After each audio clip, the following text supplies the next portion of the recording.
الحمد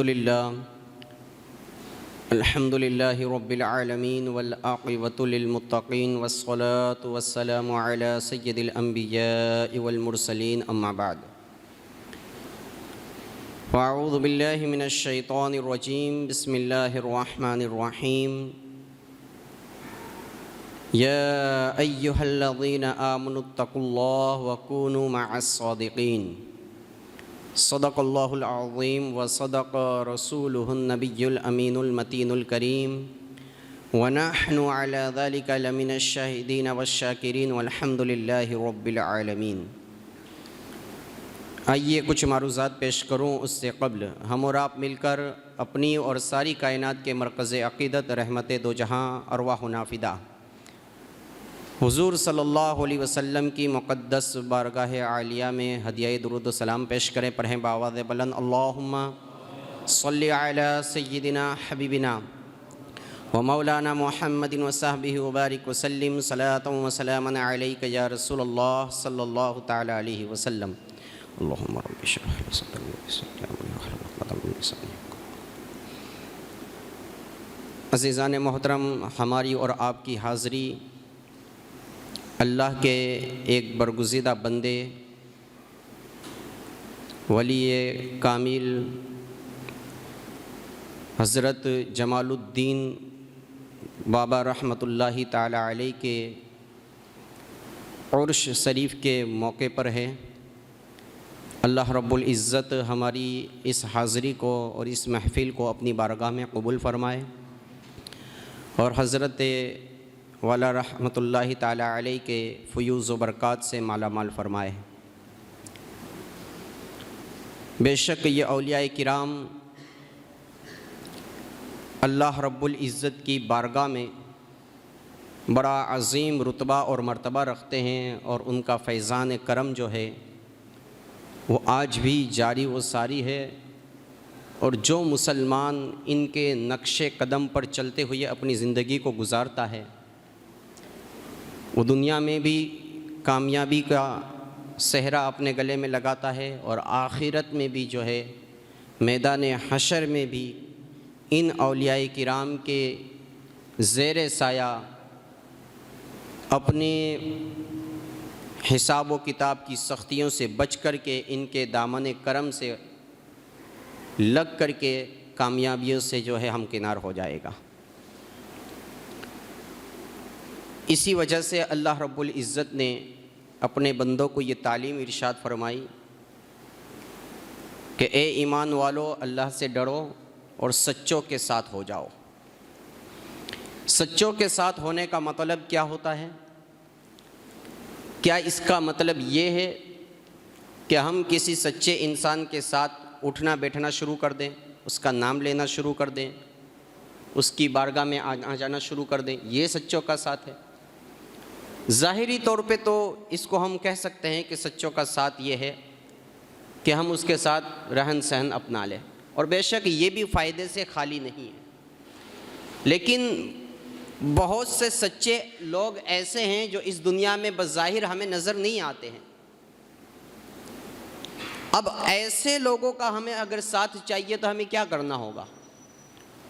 ایسے لوگوں کا ساتھ اپنانے کا مطلب یہ ہے کہ ان کے طریقے کے مطابق، ان کے کہے ہوئے فرمودات اور ارشادات کے مطابق اپنی زندگی کو گزارنا شروع کر دیں۔ یہ بھی گویا سچوں کا ساتھ دینا ہے۔ اب اس طریقے سے اگرچہ وہ بزرگ ہستی، وہ ولی کامل ہماری نظروں کے سامنے جسم و جسمانیہ کے ساتھ نہیں ہے، لیکن ان کا ساتھ ہمارے ساتھ ہے اس طور پہ کہ ہم ان کے نقش قدم کے مطابق چلنا شروع کر دیں۔ اور وہ کس طریقے سے ہوگا؟ بزرگان دین کے نقش قدم پر چلا کب جائے گا؟ جب ہم ان کے نقش قدم کو جانیں گے، پہچانیں گے، ان کی سیرت کو سنیں گے، پڑھیں گے اور اس کے اوپر عمل کریں گے، تو یہ ان کے نقش قدم پر چلنا کہلائے گا۔ اور یہی مطلب ہوتا ہے کسی بھی ولی کامل کے دامن کو پکڑنے کا، یہ جو کہا جاتا ہے کہ غوث کا دامن، خواجہ کا دامن، فلاں ولی کا دامن ہم نے پکڑا ہے، تو اس کا مطلب یہی ہوتا ہے کہ اس سے یہ والا دامن مراد نہیں ہے جو جبے کا کہلاتا ہے، بلکہ اس سے مراد یہ ہے کہ ان کے کہنے کے مطابق اپنی زندگی کو ڈھالیں، ان کے نقش قدم کے مطابق ہم چلنا شروع کر دیں۔ یہ ہے کسی بھی ولی کے دامن کو پکڑنے کا فائدہ، اور یہ ہے اس کا صحیح مطلب۔ تو چونکہ انسان کی زندگی مختلف دوروں سے ہوتی ہوئی گزرتی ہے، ایک وقت انسان جو ہے ناسمجھ ہوتا ہے، بچہ ہوتا ہے، پھر دھیرے دھیرے یہ شعور کی منزلیں طے کرتا ہوا جوانی کے اوپر فائز ہوتا ہے، جوانی کی دہلیز پہ قدم رکھتا ہے، تو اب اس کے سامنے دنیا کے چند چیلنج اس کے سامنے کھڑے ہو جاتے ہیں۔ سب سے پہلے تو زندگی جینے کے لیے روزی روزگار کو کیسے حاصل کرنا ہے، خاندان کے اندر اس کو کس طرح رہنا ہے، ماں باپ کے ساتھ اس کو کس سلوک سے پیش آنا ہے، شادی بیاہ وغیرہ کے لیے اسے کس طرح تیار ہونا ہے، اس کے لیے کیا انتظام کرنا ہے۔ تو یہ انسانی زندگی کی اہم ضروریات ہے۔ اگر ان ضرورتوں کو ہم شریعت مصطفی کے مطابق پوری کریں گے تو دنیا کے اندر بھی کامیابی ملے گی اور آخرت میں بھی کامیابی ملے گی، اور ان بزرگان دین کے عرس کی محافل جو ہے اس کا صحیح فائدہ بھی ہمیں میسر آئے گا۔ ضروریات تو بڑی پڑی ہیں، ایسا تو ہو ہی نہیں سکتا ہے کہ انسان اپنی زندگی جیتا چلا جائے اور اس کو کسی طریقے کی کوئی ضرورت نہ آئے۔ اب یہ انسان پر ڈیپینڈ کرتا ہے کہ وہ اپنی ضرورت کو جائز، نیک اور حلال طریقے سے پوری کر رہا ہے، یا وہ رب کی نافرمانی کر کے، اس کو ناراض کر کے، پیغمبر اسلام کی سنت کو مٹا کر کے جو ہے وہ ان چیزوں کو پوری کر رہا ہے۔ بہرکیف اس کو اپنی ضرورتیں پوری کرنی ہی کرنی ہے۔ تو کیا ہی بہتر ہو جائے کہ انسان اپنی ضرورت کو جو ہے وہ اسلام کے سانچے میں ڈھل کر کے نبی پاک علیہ الصلوۃ والسلام کی سنت کو سامنے رکھتے ہوئے ادا کرے، تاکہ یہ ضرورت جو ہے اس کے لیے عبادت کا بھی فائدہ دے۔ حدیث پاک میں آتا ہے انما الاعمال بالنیات، اعمال کا دار و مدار نیتوں پر ہے۔ جس نیت سے ہم جو عمل کریں گے اس کا ثواب اور اس کا فائدہ اس حساب سے ملے گا۔ چونکہ آج کل شادی خانہ آبادی کا دور شروع ہے، ویکیشن وغیرہ ہونے کی وجہ سے ہر طرح کی پبلک کے درمیان یہ شادیوں کا سلسلہ شروع ہے، تو اس موقع اور مناسبت کو سمجھتے ہوئے آج کے اس پروگرام کے اندر شادی کے تعلق سے کچھ سوالات ہیں، نکاح کے تعلق سے، رسم و رواج کے تعلق سے کچھ سوالات ہیں، کچھ احکام ہیں جو آپ تک پہنچانے ہیں، اور ان کی غلط رسمیں جو ہمارے درمیان رائج ہے اس کو ہم کس طریقے سے صحیح طریقے کے اوپر لا سکتے ہیں، اس کے اوپر ہمیں غور و فکر کرنا ہے۔ اللہ کے پیارے رسول صلی اللہ علیہ وسلم کا ارشاد گرامی ہے، التمسوا الرزق بالنکاح، کہ تم نکاح کے ذریعے رزق کو تلاش کرو۔ انسان جب جوانی کی دہلیز پہ قدم رکھتا ہے تو اس کو دو چیزوں کی ضرورت پیش ہوتی ہے، ایک کمانے کی اور دوسرا زندگی کو سکون کے ساتھ گزارنے کی۔ اس پیغمبر اعظم صلی اللہ علیہ وسلم کے فرمان کے اندر دونوں چیزوں کو بیان کر دیا گیا۔ نکاح یہ بھی جوانی کی اہم ضرورت، اور رزق کی تلاش یہ بھی اہم ضرورت، اور دونوں چیز کے لیے فرمایا گیا کہ تم تلاش کرو رزق کو نکاح کے ذریعے۔ اور اس حدیث پاک کی شرح کے اندر علماء اعظام نے فرمایا کہ جس نکاح کے اندر خرافات نہیں ہوں گے، اچھی نیت کے ساتھ صحیح طور طریقے کے مطابق اگر نکاح کیا گیا تو بے شک وہ نکاح اس بندے کے لیے رزق کی فراوانی کا بھی سبب بنے گا اور سکون والی زندگی کا بھی وہ نکاح باعث بن جائے گا۔ لہٰذا فرمان رسالت مآب صلی اللہ علیہ وسلم پر عمل کرتے ہوئے نکاح کے ذریعے رزق کو تلاش کرنا ہے، اور وہ یہ اس طور پہ ہوگا کہ ہم خرافات سے ہٹ کر کے، بے راہ رویوں سے ہٹ کر کے، غلط رسم و رواج سے ہٹ کر کے سنت اور شریعت کے مطابق شادی کریں، نکاح کریں۔ ایک اور فرمان رسالت ہے صلی اللہ علیہ وسلم کہ سب سے اچھا نکاح وہ ہے جس میں کسی کے اوپر کوئی بوجھ نہ ہو، نکاح کی وجہ سے کوئی بھی فریق جو ہے بوجھ میں نہ دبے، بوجھ کے تلے نہ آئے۔ تو جو نکاح بوجھ سے ہٹ کر کے ہوگا،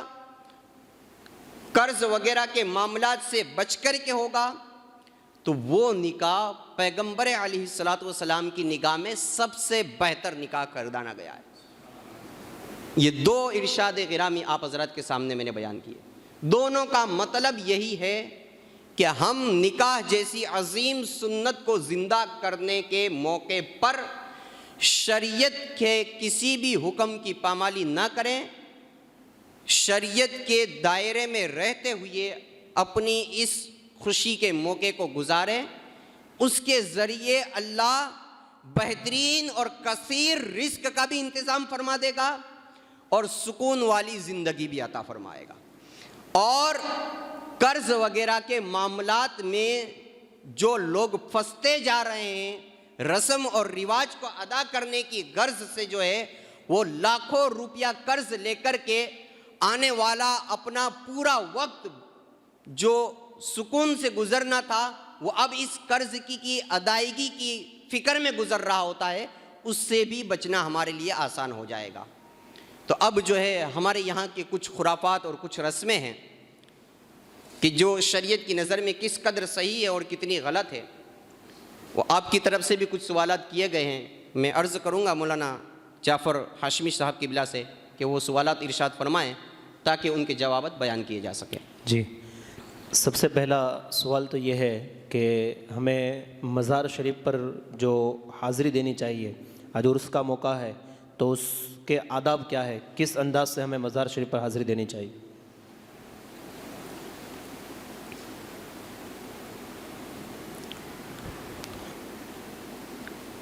مزار مقدس پر حاضری کے تعلق سے بہترین طریقہ یہ ہے کہ مزار سے 4 قدم 4 ہاتھ دور رہ کر کے فاتحہ خوانی کی جائے، جو کچھ ہمیں صورتیں یاد ہے قرآن مجید کی اس کی تلاوت کی جائے۔ بہتر یہ ہے کہ آیت الکرسی، سورہ فاتحہ اور چاروں کل وغیرہ پڑھ کر کے اس کا ثواب صاحب مزار کو پیش کر کر کے پھر اللہ رب العزت کی بارگاہ میں ان مقدس ہستیوں کو جو ہے وسیلہ بنا کر کے اپنی دعا کی عرضی رکھنی چاہیے کہ اللہ رب العزت ان کے فیوز و برکات سے ہماری دعاؤں کو رد نہیں فرمائے گا اور ہماری جائز اور نیک مرادوں کو پوری فرمائے گا۔ مزار کی حاضری کے موقع پر یہ خیال رہے کہ ہم ان کی پائنتی کی طرف سے آئیں اور ان کے چہرہ شریف کے سامنے تقریباً 4 ہاتھ کی دوری پر کھڑے ہو کر کے سلام عرض کریں، لیکن یہ نہ ہو کہ اس طریقے سے آنے اور جانے کے اندر ہم لوگوں کو دھکا دھکی کریں، آگے بڑھنے کے لیے لوگوں کی صفوں کو یا ہجوم کو چیریں اور جو ہے ادب کا دامن چھوڑیں، بلکہ اگر جگہ میسر آ جائے تو جو ہے اس طریقے سے ہمیں پائنتی کی طرف سے ہوتے ہوئے مواجہ شریف کی طرف آنا ہے اور اس کے سامنے کھڑے ہو کر کے ہمیں صاحب مزار کو سلام عرض کرنا ہے، اور اس کے بعد قرآن مجید کی جو بھی صورتیں یاد ہو، چاہے منہ پہ ہو یا دیکھ کر کے پڑھنا چاہیں تو دیکھ کر کے پڑھیں، ہو سکے تو سورہ یاسین پڑھیں، جیسا وقت آپ کا ساتھ دے، جتنا آپ خلوص قلبی کے ساتھ، اخلاص کے ساتھ قرآن مجید پڑھ سکتے ہیں پڑھیں، قرآن مجید اگر صحیح طریقے سے نہیں پڑھنے آتا ہے، کلمہ شریف ہے، درود شریف ہے، دیگر ورد و وظائف جو ہے وہ کریں، اور پھر ان کا ثواب جو ہے صاحب مزار کو بھی کریں، کل امت محمدیہ کو بھی کریں، اور اپنے مرحومین کو بھی کریں، اور پھر اس صاحب مزار کے وسیلے سے دعا کریں۔ انشاءاللہ العزیز دعا بھی قبول ہوگی اور صاحب مزار کے فیوز و برکات بھی ہمیں میسر آئیں گے۔ سبحان اللہ، سبحان اللہ۔ دوسرا سوال سب سے پہلا ایک تو یہ ہے کہ منگنی کی شرعی حیثیت کیا ہے؟ اسلام میں منگنی یہ کیا ہے؟ انگیجمنٹ۔ منگنی کا مطلب ہوتا ہے نکاح کا پیغام دینا، اور شریعت میں اس چیز کی اجازت دی گئی ہے کہ جو عورت ہمیں پسند آئے اس عورت کے گھر اپنے گھر کی کسی معتبر خاتون کو بھیج کر کے نکاح کا پیغام بھیجا جائے، اور آنے والے وقت میں نکاح کے لیے اس بچی کو اپنے لیے خاص کر لیا جائے۔ اس کو جو ہے منگنی کہتے ہیں، اور اسی کو پیغام نکاح کہتے ہیں، اور اسی کو عربی زبان میں خطبات کہتے ہیں، یعنی نکاح کا پیغام بھیجنا، خطبہ۔ تو یہ بالکل جائز ہے اور اس کے کرنے میں کوئی حرج نہیں ہے۔ اب یہ منگنی کے اندر فی الحال جیسے رسم و رواج ہیں، تو اس طریقے سے مطلب اجازت دی گئی ہے، یا اس کا مطلب جو شریعت نے جو طریقہ بتایا ہو اس انداز سے مطلب ہونا چاہیے؟ شریعت کے مطابق جس عورت سے نکاح کرنے کا پکا ارادہ ہو گیا ہے، تو شریعت کی نظر میں اتنی اجازت ہے کہ وہ مرد اس عورت کو ایک نظر دیکھ لے، بلکہ حدیث پاک کے اندر اس نکاح کو محبت کا سبب قرار دیا گیا ہے کہ جب کوئی مرد کسی عورت کو دیکھ کر کے نکاح کرے گا تو اس کے بعد جو ہے ان دونوں کے درمیان محبت رہے گی۔ تو بچی کو یعنی لڑکی کو دیکھنے کی اجازت ہے،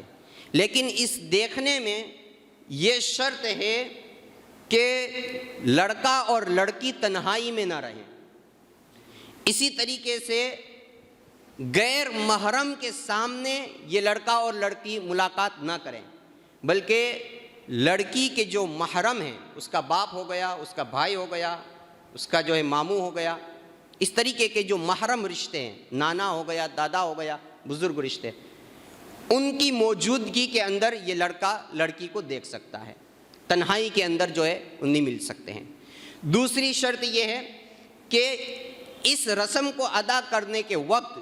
لڑکی جو ہے وہ بالکل بے پردہ نہیں ہوگی، کہ جو ہے وہ عجیب قسم کے کپڑے ٹائٹ یا جو ہے یہ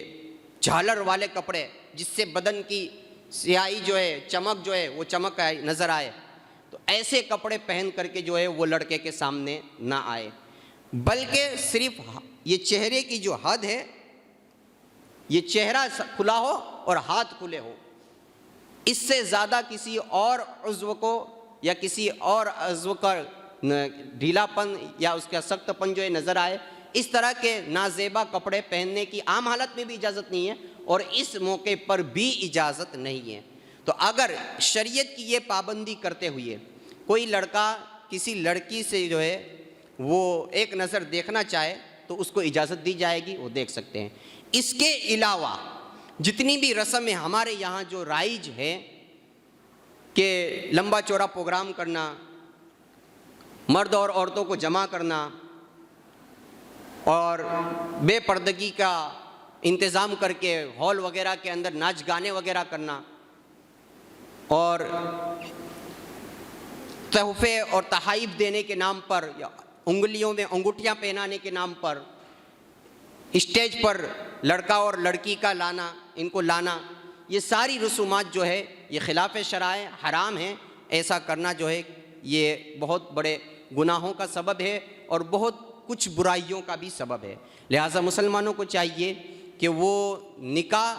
کا پیغام بھیجنے تک کی جو اجازت ہے اس کے اوپر عمل کریں، اور شریعت کے دائرے میں رہتے ہوئے منگنی جیسی جو ہے رسم ہے اس کو ادا کریں، اور جو بھی خرافات ہیں ان سے بچیں کہ اس کی وجہ سے جو ہے آنے والی زندگی کے اندر جو برکتیں ملنی ہیں وہ برکتیں ختم ہو جاتی ہیں۔ جی، دوسرا سوال ایک یہ ہے کہ شادی کے موقع پر جیسا کہ جو یہ سگائی ہو یا پھر شادی ہو تو لڑکے کو سلام وغیرہ لیے جاتے ہیں، لڑکی کے بھی لیے جاتے ہیں سلامی وغیرہ، جس میں تحفے وغیرہ جیسا کہ پیسہ وغیرہ کور وغیرہ اس کو دیے جاتے ہیں. تب لڑکی کو دینے کے لیے تو عورتیں ہوتی ہے تو اس کی تو جو کہ شاید کوئی ممانعت نہیں ہوگی، لیکن اسی معاملے میں لڑکے لوگوں کو مطلب لڑکے کو عورتیں لوگ مطلب سلامی وغیرہ لیتی ہے اور اس میں ہاتھ وغیرہ چومے جاتے ہیں، تو اس میں کن عورتوں کے ہاتھ چومنے کی اجازت دی گئی ہے اور کن عورتوں کے ہاتھ نہیں چومنے چاہیے؟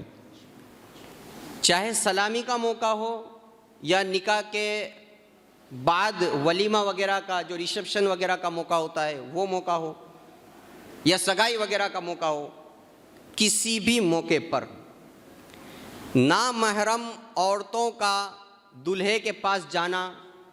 اور دلہے کو تحفے دینا، سلامی کا جو ہے کور وغیرہ پیش کرنا، یہ جائز نہیں ہے. اسی طرح دلہن کے پاس نامحرم مردوں کا جانا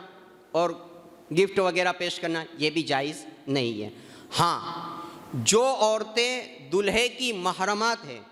یعنی کہ ایسی عورتیں جن سے زندگی میں کبھی بھی اس دلہے کا نکاح نہیں ہو سکتا ہے، ماں ہو گئی، بہن ہو گئی، پھوپھی ہو گئی، خالہ ہو گئی، دادی ہو گئی، نانی ہو گئی،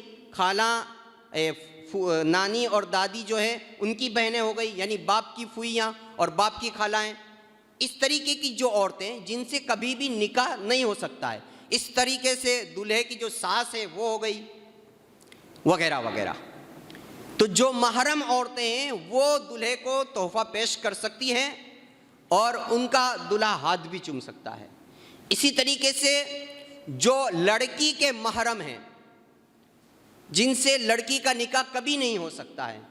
ایسے مرد جو ہے وہ لڑکی کو بھی یعنی دلہن کو بھی گفٹ دے سکتے ہیں، سلامی کے طور پہ جو کچھ بھی نذرانہ تحفہ وغیرہ پیش کرنا چاہے وہ کر سکتے ہیں اور وہ بھی ان حضرات کے ہاتھ وغیرہ چوم سکتی ہے. لیکن اس رسم کو ادا کرنے کے اندر غیر محرم لوگوں کا وہاں پر جمع ہونا اور ان کے سامنے اس رسم کو ادا کرنا یہ جائز نہیں ہے. صرف محرم ہو اور محرمات ہوں، ان کے سامنے یہ رسم ادا کی جائے تو اس کی اجازت ہے، اس کے علاوہ پھر جو ہے اس رسم کی بھی اجازت نہیں ہوگی. جی ماشاءاللہ. ایک سوال یہ ہے کہ شادی کے موقع پر دلہا اور دلہن کو کلر وغیرہ چھاٹا جاتا ہے، اور اگر چھاٹنے کی منائی بھی کرتے ہیں تو اس طرح سے بولا جاتا ہے کہ بھائی صرف وردان یعنی لگے کہ یہ شادی ہے، تو اس طریقے سے کیا اسلام نے اس کی اجازت دی ہے؟ کلر وغیرہ چھاٹنا یہ غیروں سے مشابہت ہے، یہ اسلامی رسم نہیں ہے، یہ غیروں کی رسم ہے. اور حدیث پاک میں صاف طور پہ ارشاد ہے، من تشبہ بقوم فہو من، کہ جس نے کسی قوم سے مشابہت کی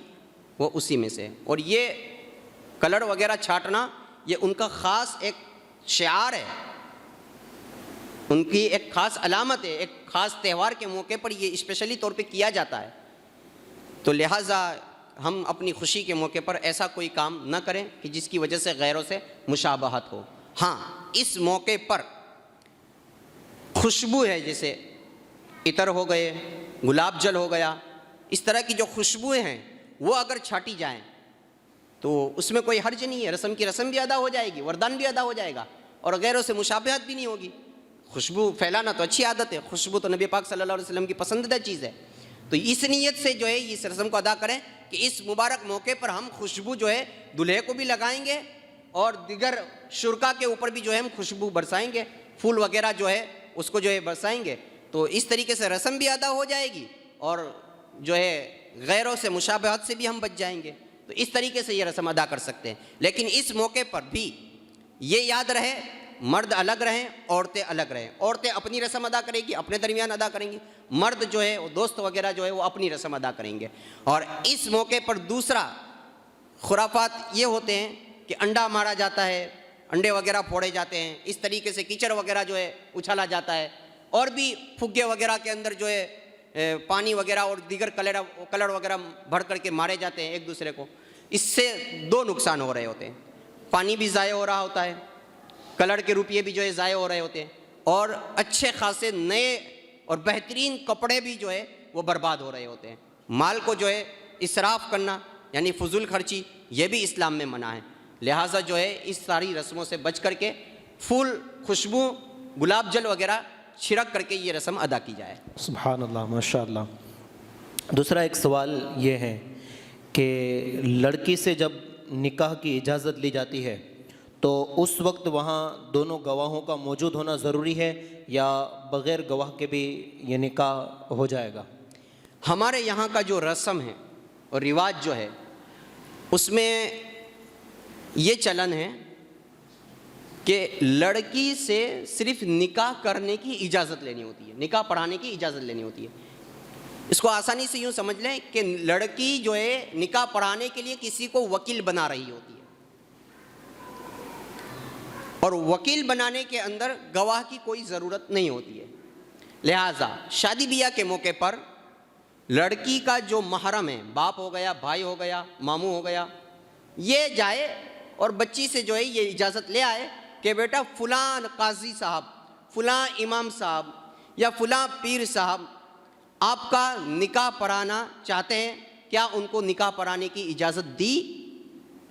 آپ نے ان کو اپنے نکاح پڑھانے کا وکیل بنایا؟ بچی کہیں کہ ہاں میں نے بنا دیا، بات ہو گئی ختم. اب جو ہے وہ آ کر کے اس وکیل کو کہہ دے کہ فلاں بچی نے نکاح پڑھانے کی وکالت آپ کو سونپی، آپ اس کا نکاح پڑھا سکتے ہیں. اب جو ہے وہ وکیل جو ہے، وہ قاضی جو ہے یا وہ امام جو ہے، وہ پیر صاحب جو ہے، وہ جس وقت جملے بولیں گے ایجاب و قبول کے، اور وہ دلہا جو جملے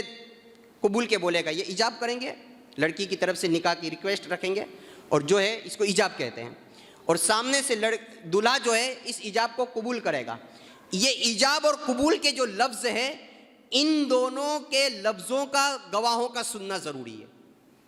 بچی کے الفاظ کا سننا ضروری نہیں ہے، کیونکہ یہاں پر نکاح کرنے والی بچی بذات خود نہیں ہے بلکہ اس کا وکیل ہے. اور یہ نکاح کا قاعدہ اور قانون ہے کہ دونوں گواہ میاں بیوی کے الفاظ کو سنیں یا ان کے وکیل کے الفاظ کو سنیں. اگر میاں بیوی دونوں ساتھ میں بیٹھے ہیں تو پھر جو ہے ان دونوں کے الفاظ کا سننا ضروری ہے، اور اگر میاں بیوی دونوں نہیں ہیں یا دونوں میں سے ایک نہیں ہے تو ان کی طرف سے جو وکیل ہے اس وکیل کے جو الفاظ ہے ایجاب اور قبول کے ان کا ان دونوں گواہوں کا سننا ضروری ہے. لہٰذا ہمارے یہاں جو رسم چلتی ہے نکاح پڑھانے کی اس میں جو ہے بچی بذات خود موجود نہیں ہوتی ہے، دلہن بذات خود موجود نہیں ہوتی ہے، اس کا وکیل موجود ہوتا ہے. تو اس وکیل کے الفاظ کا گواہوں کا سننا ضروری ہے، بچی کے پاس گواہوں کو بھیجنے کی کوئی ضرورت نہیں ہے. سبحان اللہ، ماشاء اللہ. ایک سوال ہے کہ ابھی تو سوشل میڈیا کا دور ہے، تو واٹسپ یا پھر موبائل کال کے ذریعے نکاح ہو سکتا ہے یا نہیں؟ موبائل کے ذریعے یا کسی اور بھی کیمرہ وغیرہ سامنے لگا کر کے، اسکرین وغیرہ لگا کر کے، یہ پروجیکٹ وغیرہ لگا کر کے کہیں کہیں یہ رسم کی جاتی ہے. اس طرح نکاح ہو سکتا ہے، لیکن اس کا طریقہ بھی بغور سماعت کر لیں. آن لائن جو نکاح ہوتا ہے اس میں دلہا کسی اور سمت ہوتا ہے، کسی اور ملک میں ہوتا ہے، کسی اور شہر میں ہوتا ہے، اور دلہن کسی اور شہر میں ہوتی ہے. تو جہاں پر نکاح ہونا ہے، جہاں پر یہ محفل منعقد کرنی ہے، وہاں پر جو غیر حاضر ہے، جو موجود نہیں ہے، چاہے دلہا ہو یا دلہن ہو، وہاں پر وہ اپنا کوئی وکیل بنا دے. مثال کے طور پہ دلہا جو ہے ممبئی میں ہے اور اونا میں نکاح کرنا ہے، تو دلہا ممبئی سے اپنے کسی رشتہ دار کو، دوست کو، یا اپنے مسجد کے امام کو یا کسی بھی معتمد انسان کو یہ وکیل بنا دے کہ فلاں کی لڑکی سے، فلاں نام کی لڑکی سے اتنے مہر کے اندر میرا نکاح تم کر دو. اب جو ہے وہ وکیل اس کی طرف سے یہاں کانفرنس کے اندر، محفل نکاح کے اندر جو ہے اس کی طرف سے جو ہے ایجاب یا اس کی طرف سے قبول کرے گا، تو اس طریقے سے نکاح ہو جائے گا. ہاں، اس طریقے سے نکاح کیا کہ وہ اسکرین پہ سامنے موجود رہا، ادھر جو ہے دلہن بیٹھی رہی اور قاضی صاحب نے کہا کہ آپ کو قبول ہے اور اس نے اسکرین پہ قبول کر لیا، تو اس طریقے سے نکاح نہیں ہوگا، تو نکاح ہو جائے گا۔ ماشاءاللہ، سبحان اللہ۔ اس طریقے سے ایک سوال ہے کہ جیسا کہ فی الحال رشتہ فکس کرنے کے سے پہلے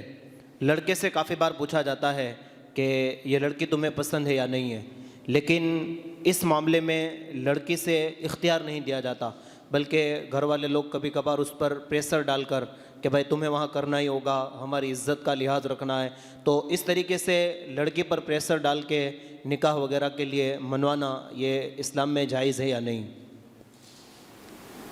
اس طریقے سے دباؤ ڈال کر کے لڑکی کا زبردستی نکاح کرنا، یہ اس کے ساتھ واضح اور صریح ظلم ہے۔ مسلمانوں کو چاہیے کہ وہ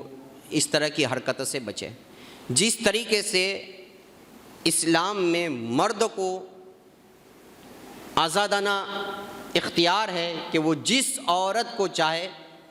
اس سے وہ نکاح کر سکتا ہے، اسی طریقے سے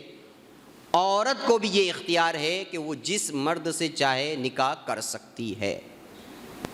دونوں میں سے کسی کو بھی دباؤ، پریشر نہیں ڈال سکتے ہیں۔ اگر ہم ایسا کرتے ہیں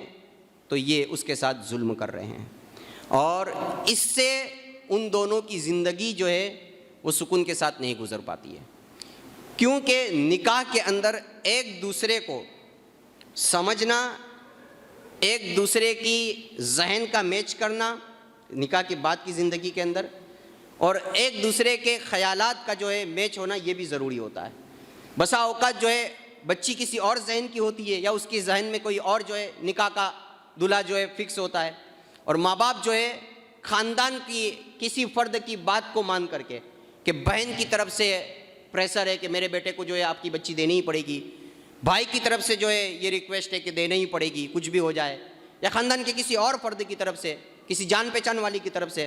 یہ جو ہے بھرم رکھنے کی غرض سے جو ہے بیٹی کا نکاح کر دیا جاتا ہے۔ تو اس طریقے سے چونکہ ان کا ذہن پہلے سے تیار نہیں ہوتا ہے اس طریقے سے زندگی گزارنے کا، اس کے ساتھ زندگی گزارنے کا، تو پھر آگے چل کر کے جو ہے لڑائیوں کا سبب، اور کئی قصے ایسے آتے ہیں سننے میں کہ ایک رات بھی نہیں بیت پاتی ہے ان کے درمیان، بچی جو ہے ان کے ساتھ نہیں رہتی ہے، جب ذہن ہی نہیں ہے اس کے ساتھ رہنے کا تو کیسے رہے گی وہ، کب تک جو ہے گھٹ گھٹ کر کے زندگی چاہیے گی۔ لہٰذا اس معاملے کے اندر جو ہے ہرگز اس طرح کی حرکت نہیں کی جائے۔ جس طریقے سے لڑکے کو صاف الفاظ میں پوچھا جا رہا ہے کہ فلاں سے تم کو نکاح کرنا ہے، فلاں سے تمہاری شادی کرنی ہے، تمہارا کیا کہنا ہے، تمہاری کیا رائے ہے، اس طریقے سے بچی کو بھی پوچھا جائے۔ اور اگر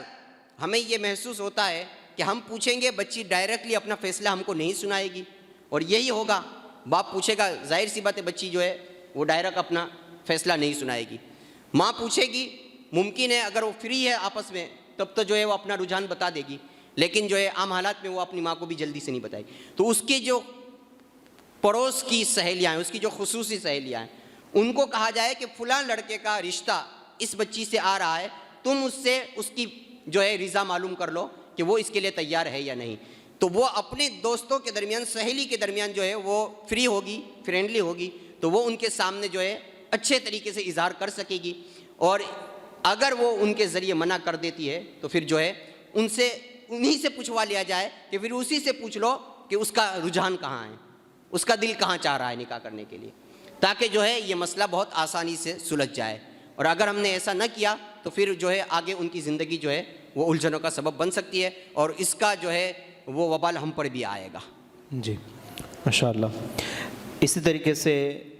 ایک سوال یہ ہے کہ جو بھی مسلم بچی، کبھی کبھار حالات ایسے ہوتے ہیں کہ مسلم بچیاں بھاگ جاتی ہے، اور اگر مسلمان ہے کہ کسی مسلمان کے ساتھ بھاگی ہے، تب اس کے ساتھ مطلب کیا کیا جائے، کہ اس کا نکاح کرا دیا جائے یا دونوں کو جدا کر دیا جائے؟ پہلے تو یہ کہ یہ نوبت بھاگنے کی آتی ہی اس وقت ہے جب نکاح نہیں کرایا جاتا ہے، ورنہ خوشی سے کون بھاگے گا۔ اس میں ایک سوال یہ بھی ہے کہ اس معاملے میں مطلب برادری شرط ہے کہ آپ کسی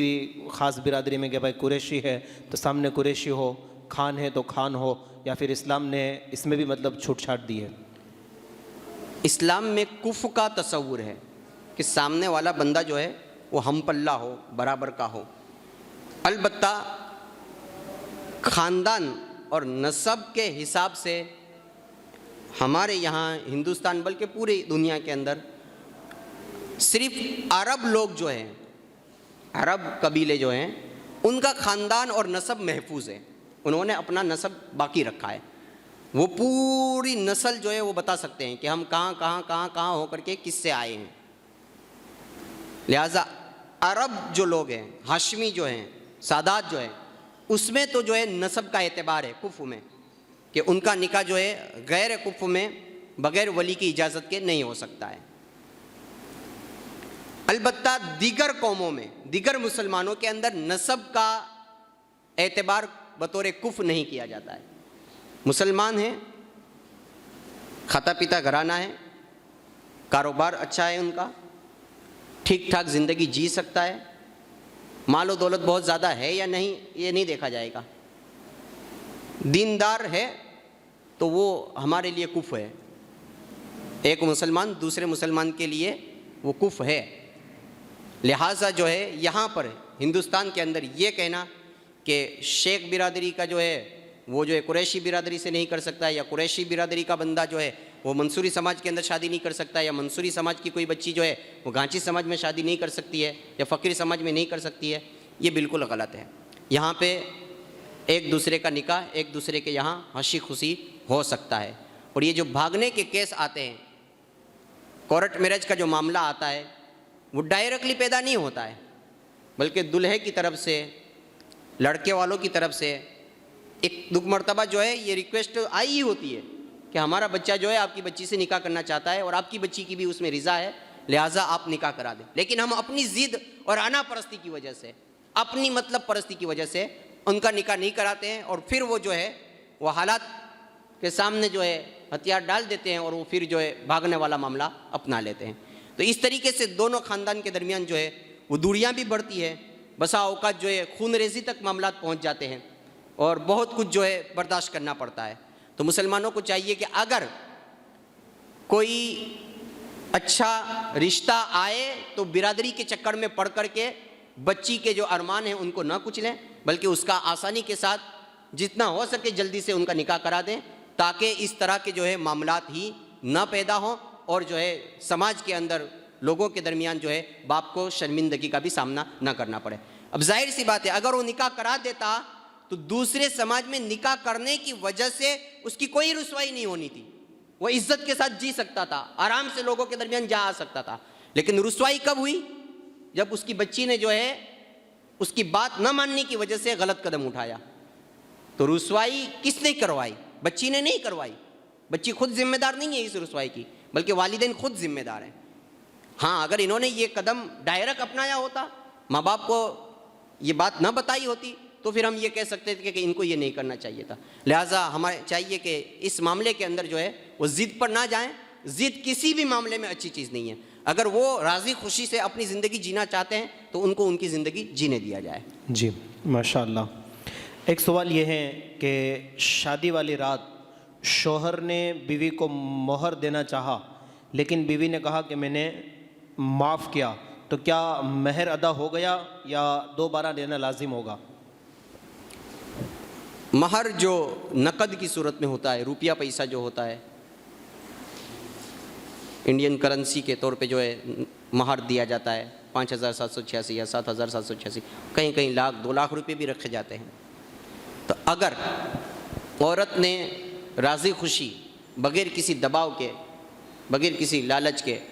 خود سے اس کو معاف کر دیے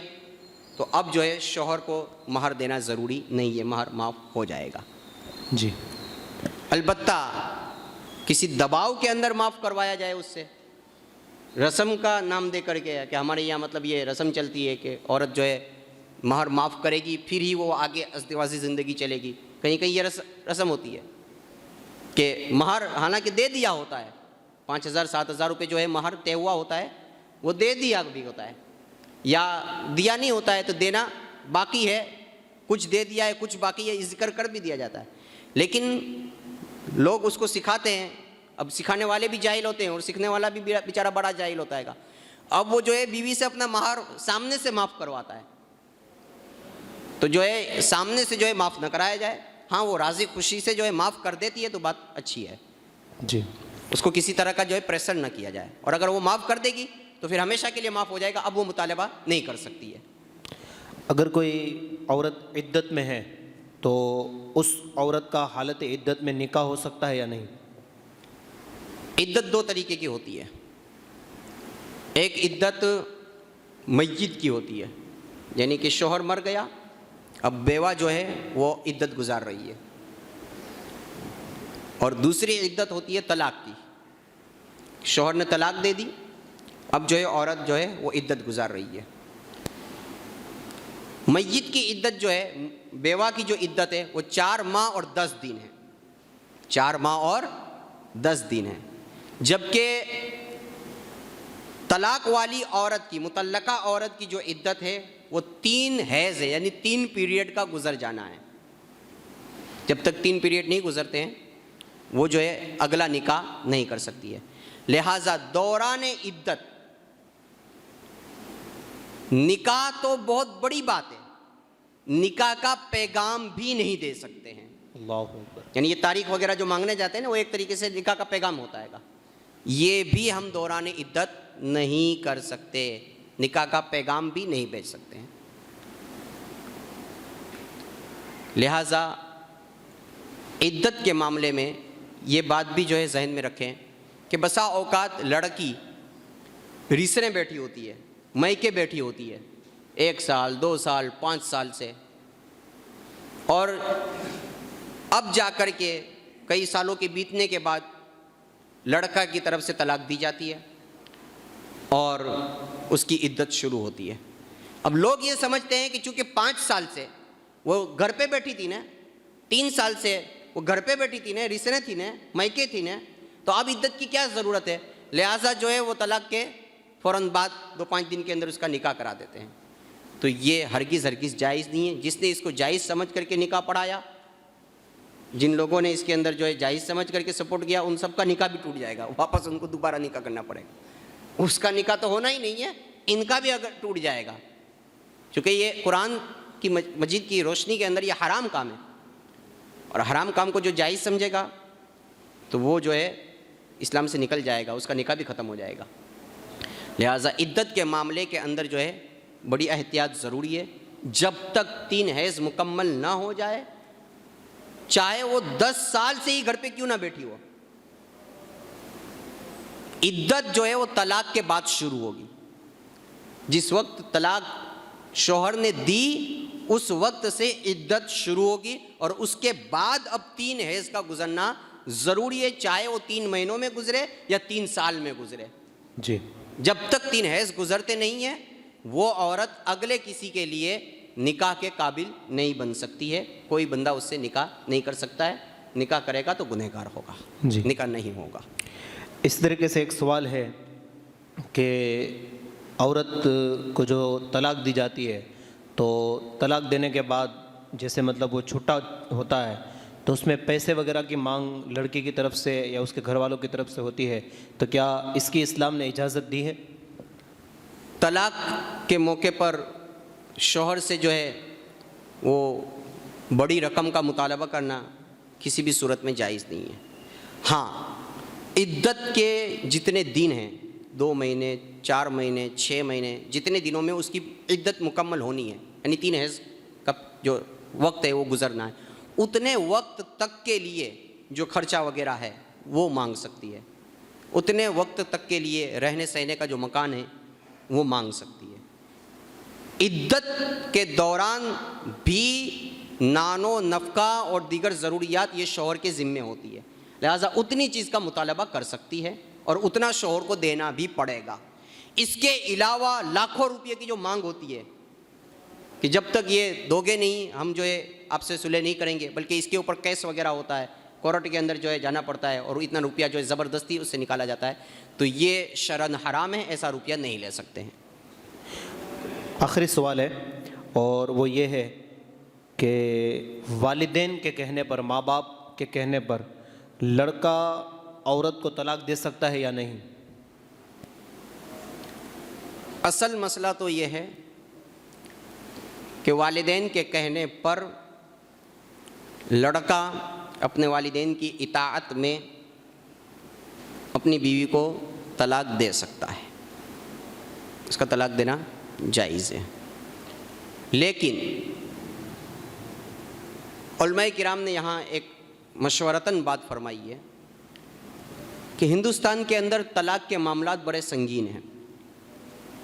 ماں باپ بسا اوقات لا علمی کی وجہ سے اس طلاق کے خطرناک ایشو کو سمجھ نہیں پا رہے ہوتے ہیں، اور وہ اپنی انا اور ضد کی وجہ سے کہ لڑکی سے کسی موقع پر جو ہے تھوڑی بہت انبن ہو گئی، یا اس کے گھر والوں سے کسی معاملے پر انبن ہو گئی، تو اب جو ہے وہ اس سے بدلہ لینے کے لیے اس کا گھر کو اجاڑنا چاہتے ہیں اور اپنے بچے کو جو ہے اس کا شکار کرتے ہیں۔ تو چونکہ طلاق کا معاملہ ہندوستان کے اندر جو ہے وہ بڑا پیچیدہ ہے اور ہر ایک کی سمجھ میں یہ آئے یہ ضروری نہیں ہے، لہٰذا ہندوستان کے ماحول کو سامنے رکھتے ہوئے بچہ جو ہے، لڑکا جو ہے، وہ ہرگز اس طرح کا قدم نہ اٹھائے کہ اس کی وجہ سے اسے بھی جیل اور دیگر معاملات جو ہے وہ ان کی صعوبتوں کو سہنا پڑے گا، اور اگر بچی نے کورٹ میں یہ بات رکھ دی کہ اس کے ماں باپ کے کہنے پر یہ کیا گیا ہے تو اس کے ماں باپ کو بھی جو ہے اس طرح کی سختیوں کا سامنا کرنا پڑے گا۔ لہٰذا یہاں کے حالات کو پیش نظر رکھتے ہوئے یہ لڑکا جو ہے اس کام کو جلدی انجام نہ دے کہ اس کی وجہ سے وہ معاملے کی سنگینی کو جو ہے وہ اپنے اوپر نافذ کر لے گا۔ اللہ رب العزت جو ہے وہ ہمیں حق بات کہنے اور ان پر عمل کرنے کی توفیق و رفیق عطا فرمائے۔ نکاح اور شادی کے موقع پر